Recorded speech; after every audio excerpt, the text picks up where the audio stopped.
Now I'm at a point where I'm classified as stateless in Canada, induced by Canada. Deepan was born in Ottawa in 1989. In 2010, the government falsely claimed his parents were employed by a foreign diplomat at the time of his birth. They stripped his citizenship and now are trying to deport him. Well, I got in trouble with the law when I was 19 years old. And then once I went to Ottawa Carleton Detention Center, I got an altercation with a guard and was thrown into segregation. And when I was in segregation, a guard asked me if I was a citizen. He basically profiled me based on my appearance and asked me if I was a citizen. I told him, of course I'm a citizen, I'm born in Canada. Once I got out of segregation, CBSA came and seen me, and CBS said that I'm not considered a citizen. I provided them a copy of my birth certificate and a copy of my Canadian passport, and they came back 2 weeks later stating that I'm not a citizen.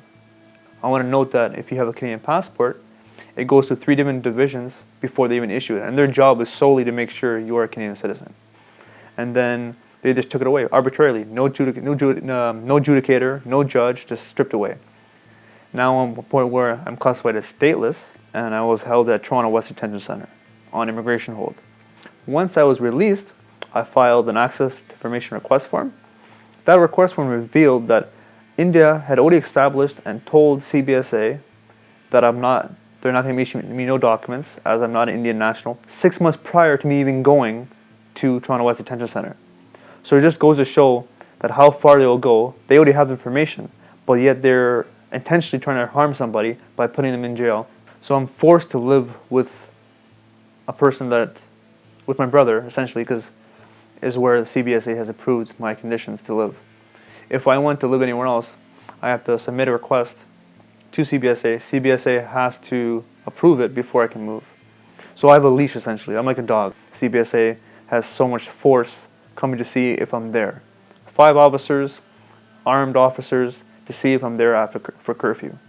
I find that completely ridiculous. I was not allowed to go to school, not allowed to do any training, not allowed to do any volunteering. For healthcare, I don't have any healthcare coverage.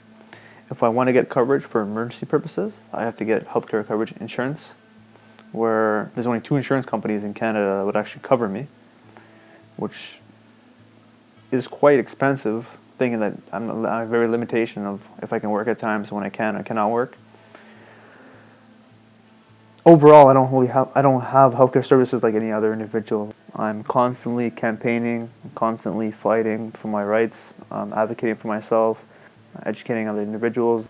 If they can say that they can deport me out of this country, what gives them the right to not say that they can deport someone else that's born in Canada out of this country as well back to their parents' homeland or their grandparents' homeland? As Deepan fights on, the government has introduced new ways to revoke citizenship.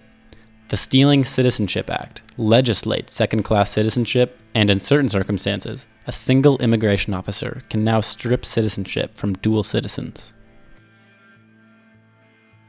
It's an attack on Canada's identity, and I always want to acknowledge the fact that we are on unceded, unsurrendered Algonquin territory, but yet the state is now clearly stating that it's their state and they have the ability to deport people even though we're on stolen land.